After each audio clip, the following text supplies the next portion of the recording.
Hello friends, આજે આપણે મોતીચૂરના લાડુ બનાવીશું।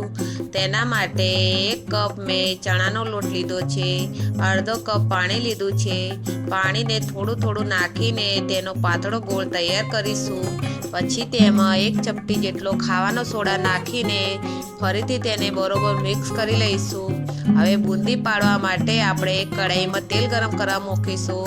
તેલ બરોબર ગરમ થઈ જાય પછી તેને આપણે મીડિયમ સાઈઝની બુંદી પાડી લઈશું। બધી બુંદી તૈયાર થઈ જાય તેને ઠંડી કરવા રાખીશું। હવે મિક્સરમાં આપણે બુંદી નાખીને તેને અચકચરી ક્રશ કરી લઈશું। હવે તેના માટે આપણે એક ચાસણી તૈયાર કરશું। ચાસણી બનાવવા માટે કઢાઈમાં 1 કપ ખાંડ લીધી છે, તેમાં અડધો કપ પાણી નાખીને ખાંડ ઓગળે ત્યાં સુધી તેને મિક્સ કરી લઈશું। હવે તેમાં ઓરેન્જ ફૂડ કલર નાખીશું, બરોબર એને મિક્સ કરી લઈશું। એક તાર બનવા આવે પછી તેમાં આપણે બધી બુંદી નાખી દઈશું। પછી તેમાં આપણે ઇલાયચી પાવડર નાખીશું। બધી બુંદી ચાસણી સોક કરી લે પછી તેને ઠંડુ થવા રાખીશું।